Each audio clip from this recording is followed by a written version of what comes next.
So hi, my name is Nirit Datta. I look like someone who is 35 years old, but I'm only 25. I'm a wildlife and environmental extremist who plans to bring about a change in the biodiversity conservation sector of India through my education programs and experimental projects. It has to be the cultural heritage of Calcutta as well as its people.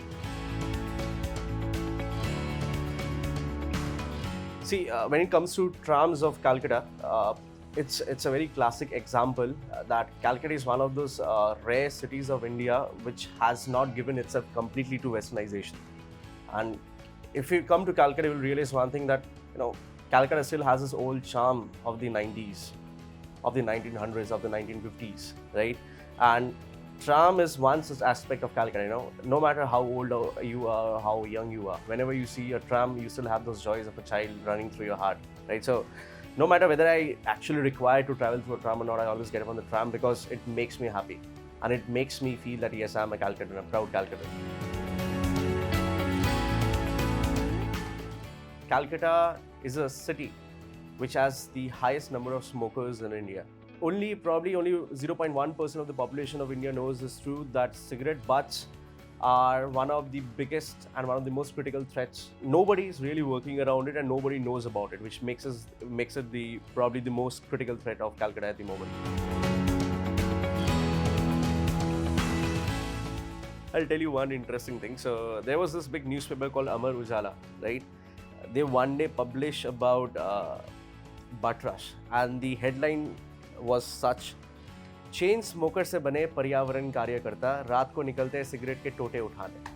So the fact was, I've been smoking cigarettes for the past 3.5 years. After some point of time, I come across an article, an international article about the detrimental impacts of cigarette butt on planet Earth, and I was shocked. People are not talking about the lesser-known problems that are, lesser-known threats that are facing the biodiversity, which are more critical than the other problems that are getting the limelight technically. Right? So I thought, why not take up the issue?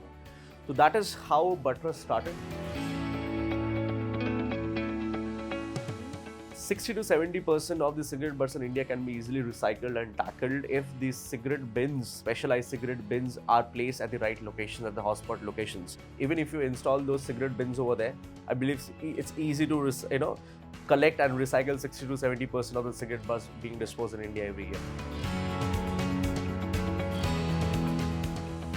I always get dropped a call by the forest department or by the local people who has my number. All my responsibility is to make sure that I get over there, I rescue the snake, I bag the snake carefully, and not only rescue and bag the snake, I educate the people over there who are watching the rescue that why snakes are very important for our survival, why you should be respecting these snake and their space so that they don't end up killing snakes in the future if I'm not available, right? And then in the nearest, within 1 to 2 kilometer of range, I can relocate the snake, because a lot of people you will see, they rescue a snake and they throw the snake away, 10, 15 kilometers away. It's just like taking up an Indian and sending them to Pakistan. That's totally different. So where you find the snake is their habitat, right? So whenever you rescue any snake, you always have to make sure that you relocate them within 1 kilometer or within 500 meters of range. How many sparrows do you see in Calcutta nowadays? Nothing, right? And even if you want the sparrow population to grow, how many trees do you find in the cities for them to grow nests? Because if you look at the the biology of sparrows just can't build nests in any random place. They need specialized trees, specialized locations. I know development is very important, but it's very important for humans to understand the importance of coexistence. It's very important for humans to understand the importance of coexistence. Why and how and why we should coexist with tigers and lions, and leopards and cheetahs and giraffe and elephant and the turtles, anything. It's very important for humans to realize that we are the ones who destructed their habitat, right? So it's very important to make sure that they understand that how these animals directly or indirectly are important for our own survival.